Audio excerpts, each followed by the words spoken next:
Seattle, for instance, is going to totally liquefy. It doesn't matter what building codes that building is built to, it's going into quicksand. Without these semi-trucks coming up I-5, you're going to starve to death in 2 weeks here. Nothing's coming from the ocean. The ports will be gone. What we were seeing was gunships over the exit. They were drilling for command and control of I-5.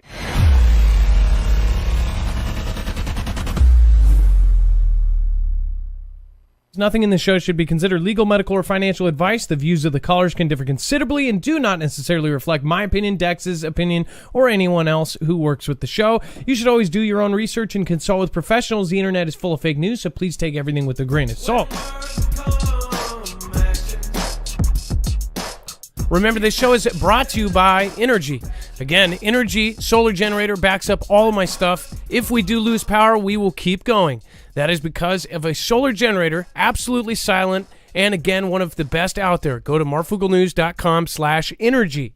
That is, again, marfuglenews.com/energy, and there is up to $170 off right now. Make sure to go check it out. Let's get Captain Ned on, first-time caller. Yet another first-time caller, awesome, from Washington State, from my state. Marf, I've been waiting to make this call since late 2019. Well, what's going on? So I'm not going to. Well, I'll tell you what. It. This is going to be all about Cascadia mega quake. And that call from your last guy, Roger, on Area 51. Well, it was like an Area 51 call for the old Art Bell show. I'm an old semi-driver, multi-million miles, and I'm going to dovetail that into this call, Marf. But anybody who thinks that he's not telling the truth, you don't know what you're talking about. So go ahead. It looks like you have a sinkhole story. I won't ruin it. Oh, yeah. I'm an old sinkhole guy. I'm a sinkhole professional from Florida, Marf. And this is going to be all about the Cascadia megaquake. I'm a ground guy, okay? Roger was telling you people the truth about these underground tunnels. I've got multiple millions of miles in a semi.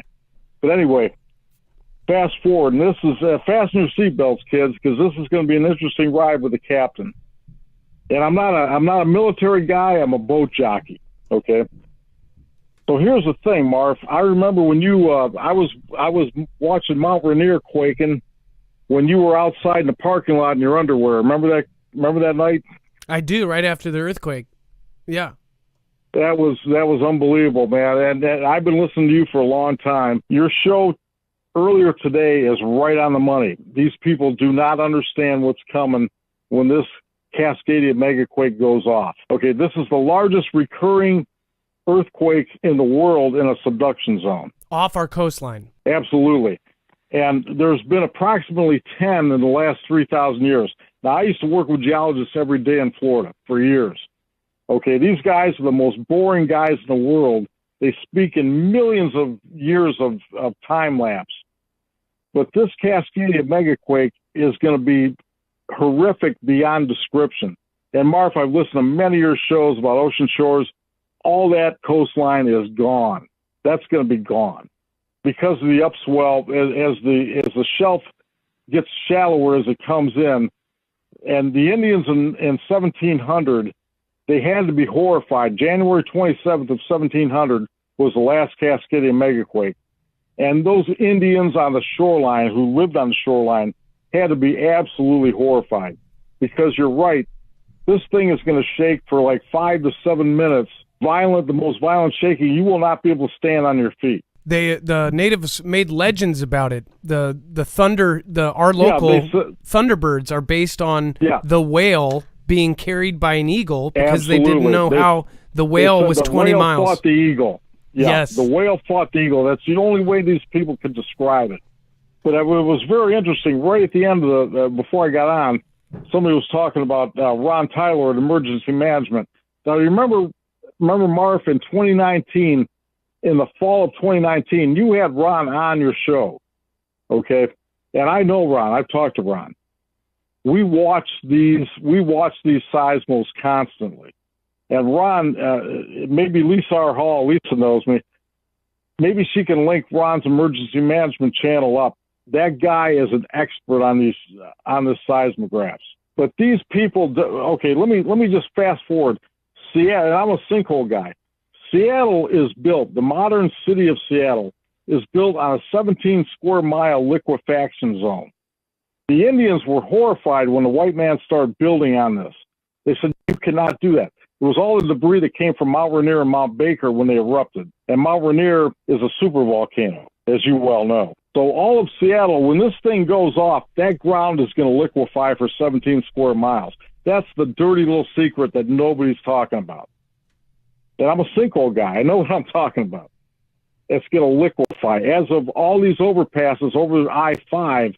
Well, okay. First of all, I want to say I can verify that. They built new Seattle on top of old Seattle, which was already on top of liquefaction because you actually, when they were digging Big Bertha out, the tunnel that is currently by the waterfront, and they got rid of the viaduct, they actually found Native American bones, and they had to stop the thing multiple times because they kept hitting Native American burial spots. They said if a 7.0 hit instead of the 6.2 that we had, the Nisqually, they said that 7.0 would have liquefied at least the waterfront, and that waterfront would have been, the whole city of Seattle would have slumped into the water, and that was just a 7.0. This is a 9.0. I totally know. And when I talked to the FEMA military liaison, they looked at a map and they said the spot we were was the first spot we were was horrible. The second spot we were, which actually surprisingly enough was near a South Park neighborhood, was actually on solid rock. The first spot we were in said would just turn into a huge sinkhole because there's essentially soft ground under the whole thing, and when the whole world shakes, it's all going to crumble right underneath Seattle. Seattle's going to be gone, not from the tsunami. It won't even make it to the tsunami because the tsunami's 15 minutes after the earthquake. Exactly. So what do you mean by you are a sinkhole guy? Does that mean you looked at sinkholes professionally? I did sinkhole remediation in Florida for years. Okay, we would pump houses. If you've ever been down to Florida, and people have been down like from Tampa Bay north along the Gulf of Mexico, is where it gets progressively worse. It's man, I could do this for hours, but Florida floats on a layer of water that is over the limestone rock at the bottom. We'll drill down like maybe 50, 70 feet in Tampa and hit the limestone. We'll pull up like baseball size balls in the drill pipe, and you stop drilling when you hit that lime rock, and we'll pull up those 60, 70 feet below Tampa Bay, and you'll pull up fossils which were the old seabed. Sharks the size of Greyhound buses used to swim over Tampa 10,000 years ago. People have no idea of history of this planet. Okay, so basically, I'm a sinkhole expert. Okay, I know sinkholes. I pumped them for years. So what's going to happen out here is going to be horrifying because, like Seattle, for instance, is going to totally liquefy. It doesn't matter what building codes that building is built to, it's going into quicksand. When this thing shakes for 5 minutes to 7, 8 minutes, like Fukushima you were talking about in your show today earlier, people have got to go to that show. You're exactly right, Marv. This is going to be, the death count for this is ridiculously underplayed. You're exactly right with your show earlier. Well, it's something that they're basing off of. The only other event like it is in Japan, but Japan was on a scale from 1 to 10, like an 8 or 9 in preparedness. We're Absolutely. not. We didn't know anything about this 30 years ago, 35 years ago. They didn't know it existed until they saw, and there's so much evidence with the tree lines, with the soil samples, with the documents that are actually, Japan kept very good track of this. They had actual writings and documents in 1700 on the day it happened, and of course you have the Native American stories. The Thunderbirds, our hockey team, is based off of basically where you said the whale meeting the eagle. The whale, 100 feet up, eagle, the Native Americans thought, how else could a whale get in 20 miles inland? How did this happen? Yeah, the eagle they said the eagle carried the whale inland. Okay, that's how horrifying this is going to be.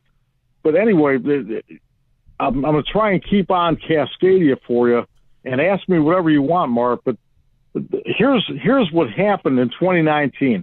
Okay, remember the winter of 2019, 2020, okay, when you had Ron Tyler on. The feds, and this goes back to my semi-experience, and I was a member of your Discord, okay, in Washington. Lisa knows me, okay, we tangled a few times. But anyway, your guys were, what we were seeing was gunships, helicopter gunships from the military over Centralia, Chehalis, over the exits, flying right over the city at treetop level. They were drilling for command and control of I-5. They thought it was going to happen. Ron Tyler thought it was going to happen. We all thought, the feds thought it was going to happen. The winter of 2019, December 2019, January 2020. Okay. Now I'm downstream from the Chehalis tribe on the Chehalis River. I could feel, we pumped compression grout into sinkholes so I know what basically it's liquid compaction grout. It's just like magma. Okay, Marv? Yeah. And when you feel that pumping under you, like I did for years, it's a distinctive feeling. It's like a heartbeat. This area here was pumping for weeks, off and on, just thump, thump. It was coming from offshore, heading towards Rainier, Mount St. Helens, and I would get on pnsm.org and watch about 45 minutes later as the volcano shook. This whole area is pressured up, as you well know. This whole area, and I tell people, this could be this next Cascadia quake, mega quake. In the last 3,000 years, there's been 10 of them, okay? And they didn't discover this till the 70s when they built that, remember they built that, the twin cooling towers out there past Elma towards the ocean, and they abandoned them. These geologists figured out the Cascadia thing. They had no clue. And that was recent history. Okay, they stopped that nuclear plant. It's still sitting there. It's two giant twin towers, just like on Lake Erie, on the shores of Lake Erie. They abandoned it because they said, man, we can't build a nuke plant here. This is a megaquake area. So this is all recent information that they're finding out. You follow me? Yep. They had no clue. Okay. So when this thing, and like you were saying earlier on your show today, a 300-year cycle it's all, it's geology. You have no idea when it could hit. This thing could hit 100 hours from now or 100 years from now, but it's going to happen. There's no doubt about it. And if it's a big margin tear like you've talked about, it will go all the way down to California. This whole area, you won't be able to stand on your feet for 5 minutes. 2019, 2020, the activity was ridiculous. Like I said, and I'm a little semi-driver. Every inch of the interstate highway system in America is a military installation. Every inch, every mile of it. They were practicing command and control down here in Centralia. Anything that got out of, because you're going to have to get the trucks without semis, Seattle is dead. You're not going to bring anything in by the ocean. You follow me? So they would I-5, you're not going anywhere. That's going to be a military installation, okay?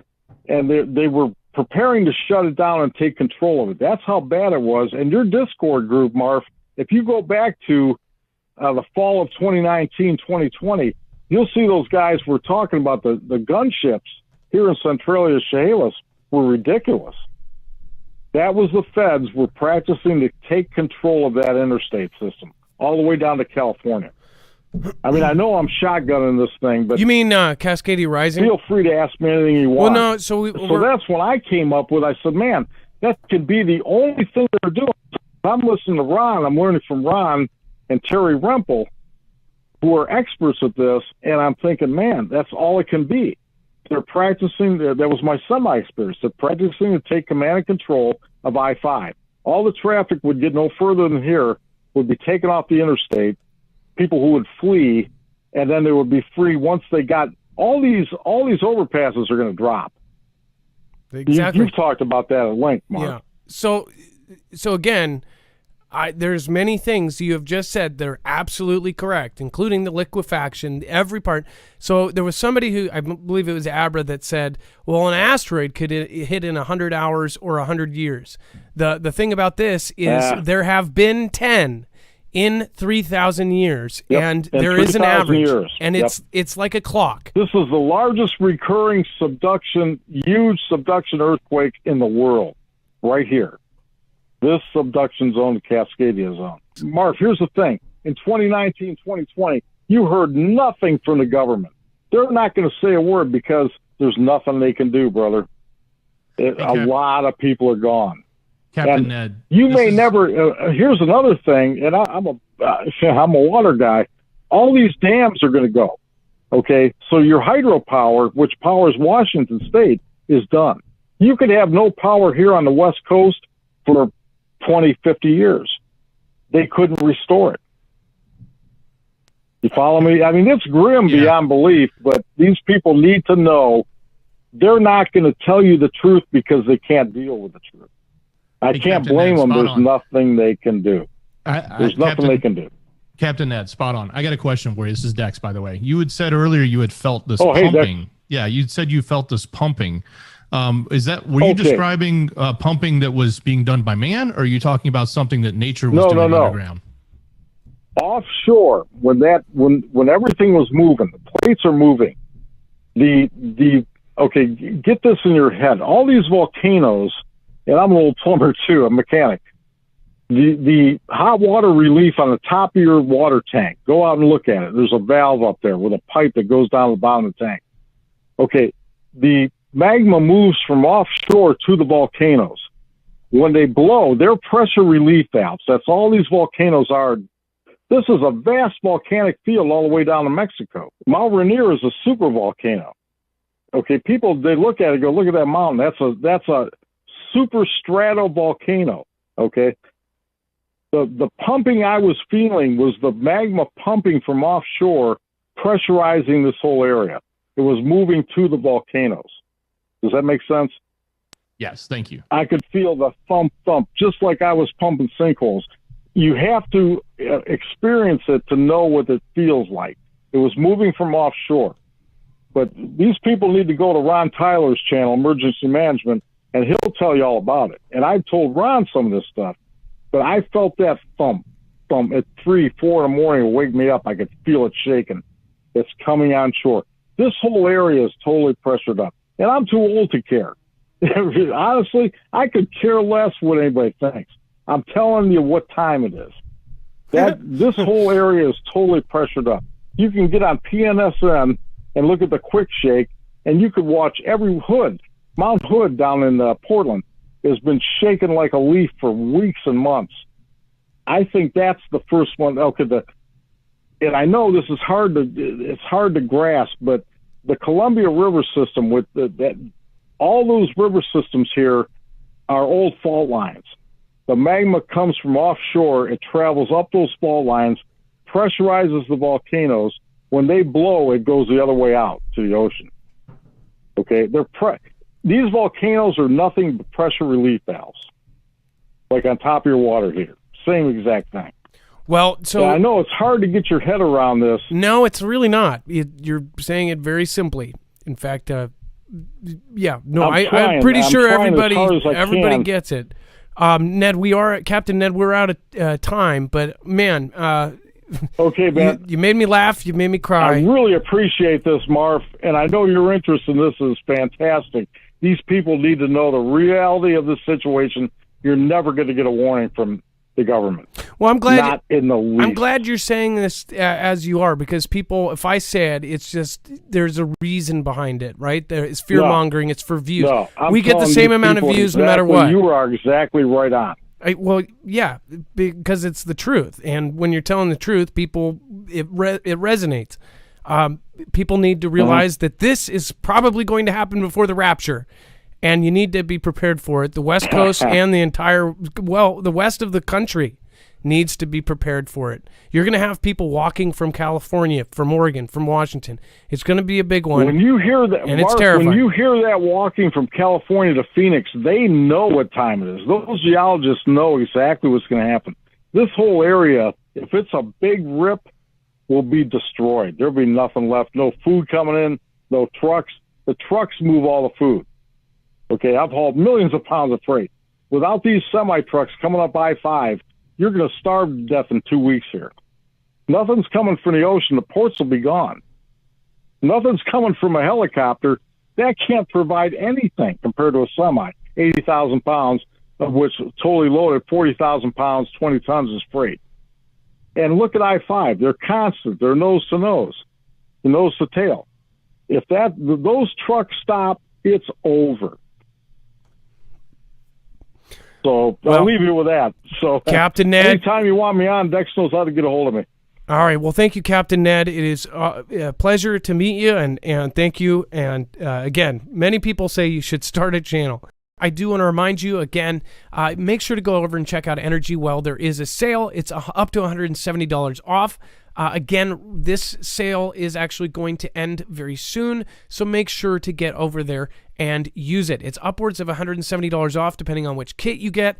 This is a solar generator, so it's silent. No one will hear that you have it. It does not require gas. You can charge it from your wall if you don't have a solar panel yet, as a humongous battery bank. And again, if you do have some solar panels, this works with almost all of them, and there's adapters for previous ones if you already own solar panels. Solar panels are readily available on Amazon and anything else, but I highly recommend you go over and get their foldable, portable solar panels. They're amazing, and again, they've got a handle. You can carry them with you, go camping, go to the cabin, wherever. This is expandable up to 96 batteries, and it can be modded to actually triple the input on each battery. So again, make sure to go over and check it out, marfooglenews.com/energy with an I. Make sure to use the code Marfoogle to get the savings.